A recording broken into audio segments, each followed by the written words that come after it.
छात्रों नमस्कार। आज हम कक्षा 6वीं सामाजिक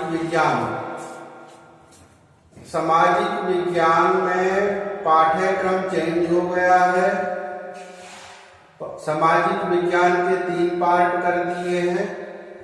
पार्ट 1 हमारा आवास है, दूसरा है आपका राजनीतिक शास्त्र और तीसरा है इतिहास।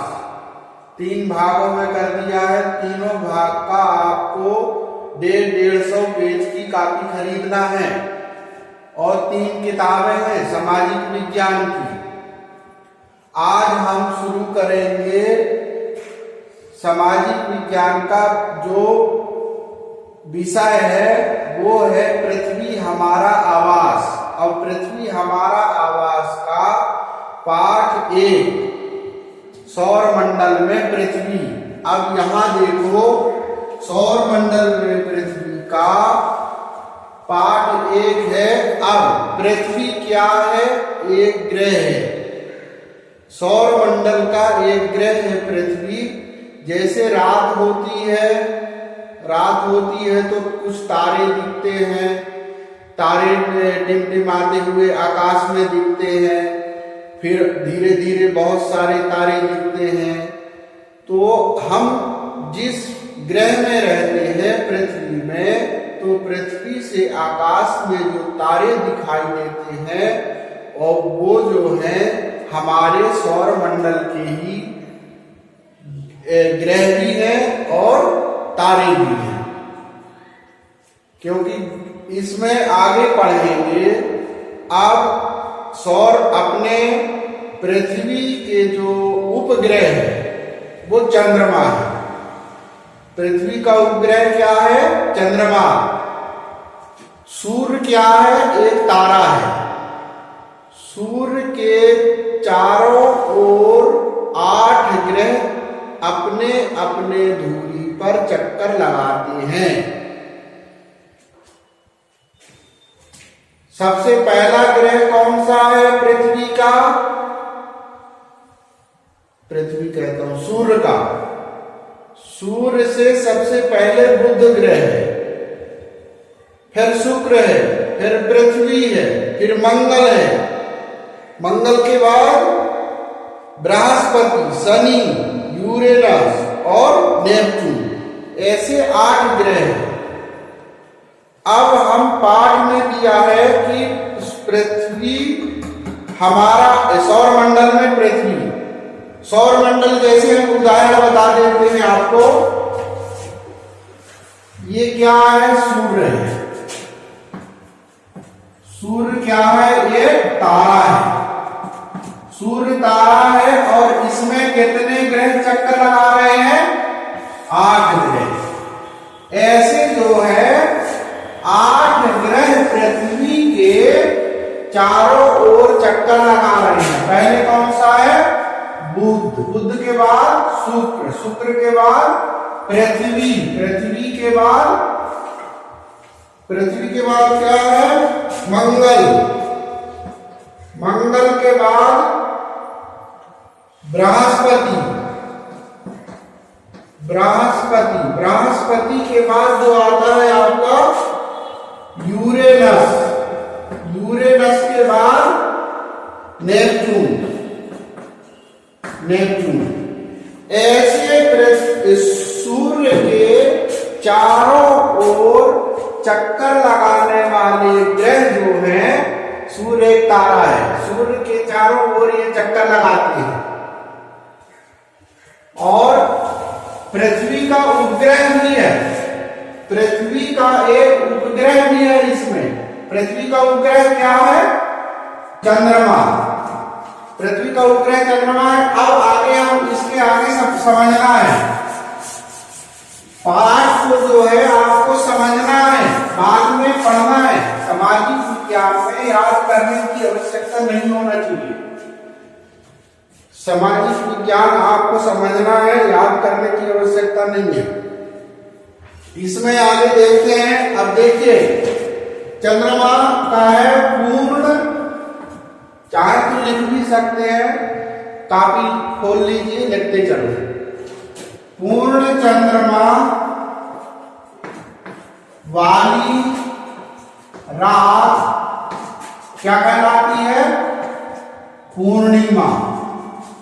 पूर्ण चंद्रमा वाली रात पूर्णिमा कहलाती है। समझ में आ गया? जब चंद्रमा कैसे दिखता है पृथ्वी से? 15 दिन में पूर्णिमा होता है। पहले चंद्रमा छोटा दिखेगा, फिर थोड़ा बड़ा दिखेगा, फिर बड़ा दिखेगा, फिर बड़ा दिखेगा, फिर बड़ा दिखेगा। ऐसे होते होते जैसे 15 दिन होगा तो 15 दिन में पूरी चंद्रमा दिखाई देता है। तो इसको ये 1 से लेकर के ये 15 दिन होते हैं, तो ये पूर्णिमा कहलाता है। ये 15 दिन ये पूर्णिमा होता है। अब पूर्णिमा के बाद जो नया दिन आता है उसको हम क्या कहते हैं? अमावस्या। ये अमावस्या कहलाता है। समझ में आया?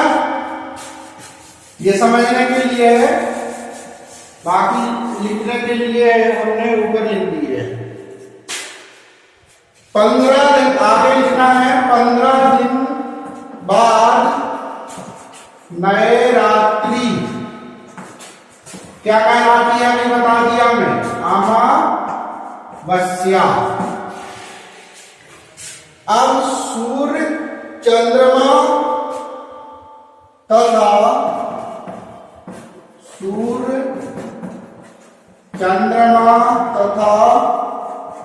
वे सभी वस्तुएं जो रात के समय चमकती है, ये चीज मैं अभी बता रहा, मैं समझा दिया। रात के समय चमकती है, इनको हम क्या कहते हैं? खगोलीय पिंड। इनको हम क्या कहते हैं? खगोलीय पिंड कहते हैं, या खगोलीय पिंड कहलाती है। एक ही मतलब है ना। खगोलीय पिंडों को क्या कहते हैं? तारा। खगोलीय पिंडों को तारा कहते हैं। ठीक है, आगे लिखो। तारों के विभिन्न समूहों द्वारा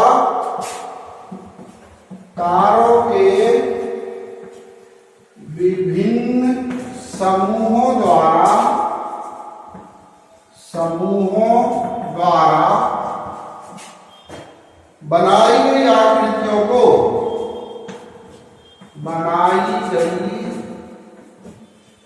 आकृतियों को नक्षत्र मंडल कहते हैं। ध्यान देना है, अभी यहां ध्यान देना है बोर्ड में, और पढ़ने में समझने में ध्यान देना है। बाद में किताब खोल के देखना है आपको। इसको क्या कहते हैं? नक्षत्र मंडल कहते हैं। ये नक्षत्र मंडल कहलाता है। अब कहा गया है कि सप्त ऋषि का मतलब क्या हुआ? परीक्षा में आएगा सप्त ऋषि का मतलब, तो क्या बताओगे? सप्त ऋषि का मतलब 7 तारों का समूह। 7 तारों का जो समूह है वो सप्त ऋषि कहलाता है। आगे इसको हम मिटा देते हैं, बाकी इसके आगे से तुम देख के लिख लेना, फिर से उस वो करके पीछे करके वीडियो को। उत्तरी तारा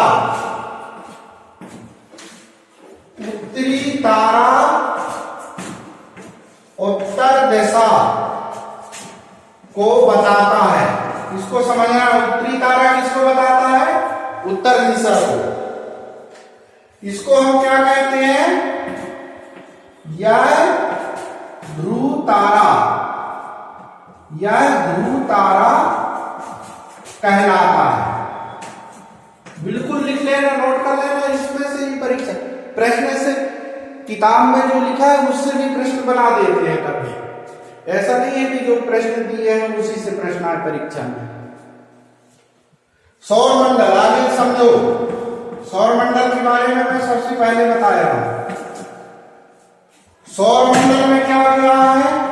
सूर्य, 8 ग्रह जो मैंने बताया है, और उपग्रह। उपग्रह क्या है? पृथ्वी, उपग्रह चंद्रमा है। खगोलीय पिंड, खगोलीय पिंड, खगोलीय पिंड। अब क्षुद्र ग्रह और उल्का पिंड, क्षुद्र ग्रह और उल्का पिंड, ये मिलके क्या बनता है? सौर मंडल। आगे चलते हैं। सूर्य, सूर्य के बारे में तो बता ही दिया हूं अभी भी, लेकिन सूर्य सौर मंडल की किस में स्थित है? बीच में। सौर मंडल की किस में स्थित है? इसको शुरू में बताया हूं चित्र बना के। सौर मंडल के बीच में, और बीच में क्या है? सूर्य। अब सूर्य क्या है? सूर्य एक गर्म गैस है, गर्म गैस है। और सूर्य की पृथ्वी से दूरी कितनी है? सूर्य से पृथ्वी की दूरी, ये पृथ्वी है मान लो, और ये सूर्य है, तो इसकी दूरी कितनी है? 15 करोड़ किलोमीटर। 15 करोड़ किलोमीटर की दूरी है पृथ्वी से सूर्य की दूरी। चलिए आगे बढ़ते हैं। ग्रहों को कैसे याद करेंगे? आगे चलते हैं। ग्रहों को कैसे याद करोगे कि ग्रह कितने हैं? ग्रहों को याद करने का सबसे सरल तरीका बता रहा हूं, उसको नोट कर लो। इसको लिख लो क्या? भूसु। एक शब्द ये हुआ भूसु, दूसरा हुआ प्रेम, और तीसरा हुआ ब्रेस, ब्रेस जो अपन करते हैं, और चौथा हुआ यूनिट। 4 शब्द याद कर लोगे तो 4 शब्द में तुमको पूरे ग्रहों के नाम याद हो जाएंगे। कोई भी ग्रह पूछ सकता है परीक्षा। तो भू से क्या हुआ? बुध। सु से क्या हुआ? शुक्र। प्रे से क्या हुआ? पृथ्वी। मा से क्या हुआ? मंगल। और ब्रे से क्या हुआ? बृहस्पति। और स से क्या हुआ? शनि। और यू से क्या हुआ? यूरेनस। और एन से नेपच्यून। पूरे हो गए ग्रह। इसको फिर से समझ लेना, ये शॉर्टकट बता दिए हैं तुमको। 4 शब्द याद कर लोगे तो पूरे ग्रह के नाम याद हो जाएंगे। अब आगे समझते हैं।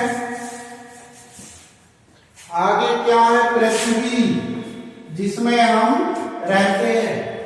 पृथ्वी आकाश में टंगी हुई है। पृथ्वी अपने अक्ष में पश्चिम से पूर्व की ओर घूमती है। पूर्व से पश्चिम नहीं घूमती। जैसे हम अगरबत्ती लगाते हैं, या पंखा घूमता है, या हम कोई चक्री चलाते हैं, या कुछ खेलते हैं, जैसे हमने हाथ ऐसा कर रहा है, तो ये पश्चिम से पूर्व की ओर है। पश्चिम से पूर्व, ये पश्चिम से पूर्व। हम यहाँ खड़े हैं तो भी ये पश्चिम से पूर्व। पृथ्वी के बारे में पढ़ेंगे। पृथ्वी कौन सा, किस नंबर का ग्रह है सौर मंडल का? तीसरा ग्रह। तीसरा ग्रह है सौर मंडल का पृथ्वी। आकार में क्या है? आकार में पांचवा सबसे बड़ा ग्रह है। 5वां सबसे बड़ा ग्रह है। और पृथ्वी में कौन सी परिस्थितियां हैं? पृथ्वी में अनुकूल अनुकूल परिस्थितियां हैं। हम अपने अनुसार जो है पृथ्वी में जीवन यापन करते हैं। कहाँ? गर्मी में हम ठंडी में गर्म, है ना। अनुकूल का मतलब होता है अपने अनुसार। शब्दों क्या है, देखो पढ़ाई करते हो तो शब्दों के अर्थ को समझना बहुत जरूरी है। यदि तुम पढ़ रहे हो, याद कर रहे हो, पास हो रहे हो, ठीक है, लेकिन शब्दों के अर्थ जब समझना तुमको बहुत जरूरी है। जो शब्द के अर्थ नहीं बनते उनको पूछ सकते हो, कहीं भी पूछ सकते हो। पढ़े लिखे मोहल्ले में भी रहते हैं, माता पिता भी नहीं बनता तो स्कूल में आकर पूछ लीजिए। उसमें कोई ऐसा वो नहीं है कि हमसे नहीं बन रहा है तो हम किसी से ना पूछें। कई शब्द ऐसे रहते हैं, हम भी पढ़ते थे तो जब पढ़ाई करते हैं तो उस समय जो है जो शब्द के अर्थ नहीं बनते हैं उनको पूछ लेना चाहिए। ठीक है, आज का पाठ समाप्त हुआ। कल आगे पढ़ना है, इसके बाद आगे का पाठ कल पढ़ेंगे और प्रश्न उत्तर भी कल बताएंगे। ठीक है।